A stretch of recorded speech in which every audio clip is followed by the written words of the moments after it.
우리가 보고 있는 말씀은 누가복음 5장 말씀입니다. 오늘 본문에는 예수님께서 베드로와 야고보와 요한 이 세 사람을 부르시는 장면이 나옵니다. 오늘 이 장면을 통해서 예수님은 어떤 사람을 제자로 삼으시는지, 우리는 어떻게 해야 주님의 제자로 살아갈 수 있는지 오늘 말씀을 통해서 함께 살펴보고자 합니다. 사실 이 세 사람은 갈릴리 호수에서 고기를 잡는 어부 출신입니다. 여느 때와 마찬가지로 그때도 고기를 잡으러 갔었습니다.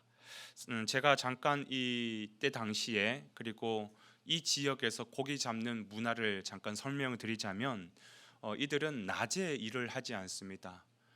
밤에 주로 일을 하죠. 그럼 낮에는 뭘 하는가? 낮에는 그물을 손질하거나 그물을 씻거나 또는 잠을 잡니다. 왜 그러냐면 요즘과 같이 그물이 이렇게 나일론으로 되어 있는 아주 얇고 튼튼한 그런 게 없잖아요. 이때 당시에는 종려나무 가지로 이렇게 실을 만들어서 그물을 만들다 보니까 낮에 그물을 내리면요, 물고기 눈에 다 보여요. 그래서 다 피해가니까 그물에 고기가 안 잡히는 것입니다. 그래서 거꾸로 낮에는 그물을 손질하고 푹 자고 밤에 일을 하러 나가는 거예요. 밤에 일을 나갈 때 두세 사람이 탄 배가 한 서너 척 정도 함께 나아갑니다. 그러니까 보통 일을 하면 10명 정도가 함께 협업을 하는 것이죠. 그런데 어느 날 밤새 그무질을 했는데 한 마리도 잡지 못하고 아무 수고의 대가 없이 그렇게 돌아와서 그물을 손질하고 있습니다. 바로 그때 예수님께서 이들을 찾아오십니다. 그리고 베드로의 배에 올라가서 앉으셔서 그 그물 손질하는 어부들을 눈앞에 두고 이런저런 말씀을 하기 시작하시는 거죠. 처음에는 베드로가 굉장히 거슬렸을 거예요. 누군데 보니까 목수 출신인 것 같은데 여기 와서 이 말 저 말 하는 것이 굉장히 귀찮았겠죠. 빨리 그물 씻고 나는 가서 자야 되는데, 그러면서 듣는 둥 마는 둥 귀에 흘리듯이 예수님의 말씀은 듣는데 예수님의 말씀이 예사말이 아니에요. 굉장히 은혜가 넘쳐요. 이 땅에서 들을 수 있는 그런 말씀이 아닌 겁니다. 그러면서 그물을 손질하다가도 그 예수님의 말씀에 완전히 집중이 되는 것이죠. 그런데 여러분 기억하십시오. 이때 당시 베드로는 예수님의 제자가 아니에요. 그냥 어부예요. 그때 주님께서 그 긴 설교를 마무리하면서 갑자기 엉뚱한 또 굉장히 어이없는 말씀을 하십니다. 뭐라고 하냐면 지금 바로 자러 들어가지 말고 깊은 곳에 가서 그물을 던져라는 거예요. 게다가 지금은 시간이 언제라고요?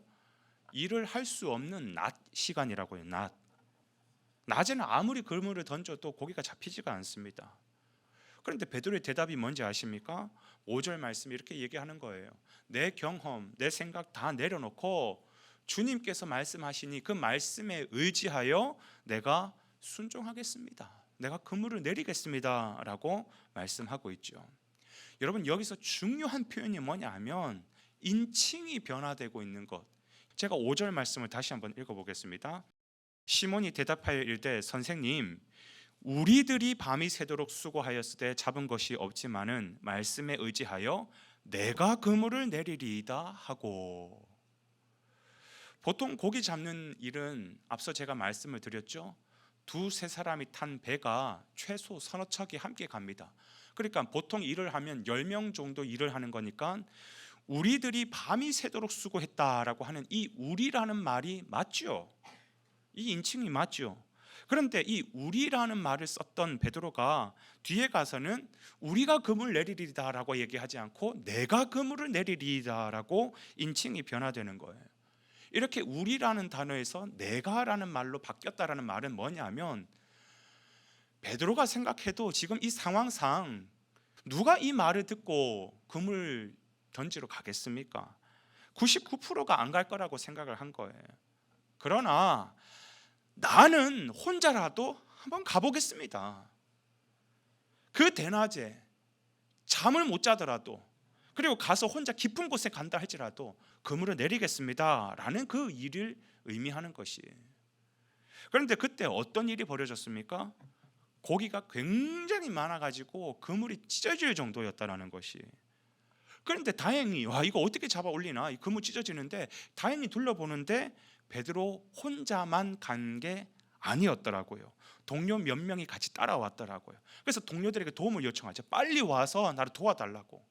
그래가지고 몇 배에 가득 찼다고요? 2배에 가득 찼다라는 것입니다. 그런데 지금 누가 이 현장에서 고기를 잡고 있느냐 하니까 한 배에는 베드로 혼자 와서 있고, 또 동료들이 따라왔는데 그 배에는 누가 있느냐 했더니 야고보와 요한이 있는 것이. 그리고 이 세 사람이 광경한 이 놀라운 장면을 보고 그러면서 그 자리에서 엎드려 주님, 내가 죄인입니다.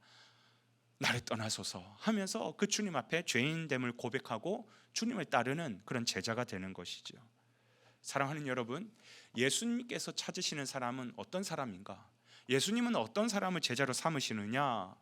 이성적인 판단을 하는 사람을 찾으시는 것이 아니라 오직 주님의 말씀에 전적으로 순종하여 따르는 자들, 우리 주님은 그런 사람을 제자로 삼으시고 그런 사람을 찾고 계신다라는 것이죠. 그렇습니다. 하나님에게서는 똑똑한 사람, 유능한 사람, 돈 많은 사람, 이성적인 사람, 그런 다수의 사람들을 통해서 일하시는 분이 아니에요. 왜? 하나님은 하나님 그분 자체가 능력이세요. 다만 그 하나님의 마음과 합당한 사람, 그 하나님 마음과 정확히 일치하는 사람, 그래서 그 말씀에 의지하여 순종할 수 있는 사람이면 충분한 것이에요. 많이도 필요 없습니다. 그런 사람 단 1%만 있으면 그 1%를 통해서도 하나님은 능력을 발휘하시고 하나님은 기적을 발휘하시고 하나님의 역사를 이루어 가시는 분이 우리 하나님이라는 것이죠. 그렇기 때문에 교회라고 하는 것은 세상의 여느 단체와 공동체와 전혀 다른 곳입니다. 세상은 다수결로 운영이 되어지죠. 유능하고 똑똑한 사람으로 운영이 되어지죠. 교회는 그렇지 않다라는 것이에요. 단 1%만 있다 할지라도, 단 한 사람만 있다 할지라도 교회는 그 사람의 순종을 통해서 하나님은 역사를 일으키시고 그 교회를 이끌어 가신다라는 거예요. 그렇다면 오늘 우리가 질문을 던지게 되죠. 나는 어떤 사람이 될 것인가? 나는 그 주님의 말씀 앞에 순종하는 그 1%의 사람이 되어서 나를 통해서 하나님의 역사를 보고 하나님의 나라를 이루어가는 것을 볼 것인가? 아니면 그냥 묻어가는 99% 살 것인가? 나는 제자가 될 것인가? 아니면 무리로서 살 것인가? 우리에게 질문이 던져지는 것이죠. 여러분, 오늘 말씀에 또 놀라운 한 가지는 뭐냐면 순종은 아름다운 전념을 만들어낸다라는 것이에요. 베드로가 이렇게 얘기했죠. 나 혼자라도, 우리가 밤새 수고하였지만 내가 그물을 던지리이다 하면서 나 혼자 간다 하고 그렇게 출발을 했지만, 총대를 메고 그렇게 갔지만 그 모습을 바라보면서 누가 함께 따라왔다고요? 야고보와 요한이 함께 따라왔다고요. 여러분, 순종은 아름다운 전념을 만들어내는 것입니다. 아름다운 선한 영향력을 만들어내는 것이에요. 그래서 내가 그 1%의 선한 영향력을 발휘하는 순종의 사람이 된다면 나와 함께 하는 사람들을 하나님께서 분명히 붙여주신다라는 거예요. 그런 사람들을 통하여서 하나님은 하나님의 역사, 하나님의 나라를 만들어 가신다라는 것입니다. 오늘 이 말씀 앞에 우리에게 스스로를 빗대어서 보기를 원합니다. 나는 어떤 사람으로 지금 살아가고 있느냐, 그리고 나는 어떤 사람으로 주님 앞에 서기를 원하느냐. 저는 바랍고 원하는 것은 단 1%가 된다 할지라도 주님의 말씀에 순종하는, 내 생각과 내 경험은 다 내려놓고 오직 주님의 말씀이면 그것이 불가능하다 할지라도 역사를 이루시고 능력이 되시는 그 주님만 의지하고 말씀대로 순종하여 따라가는 그런 귀한 1%의 제자다운 삶을 살아가시기를 주님의 이름으로 축원을 드립니다.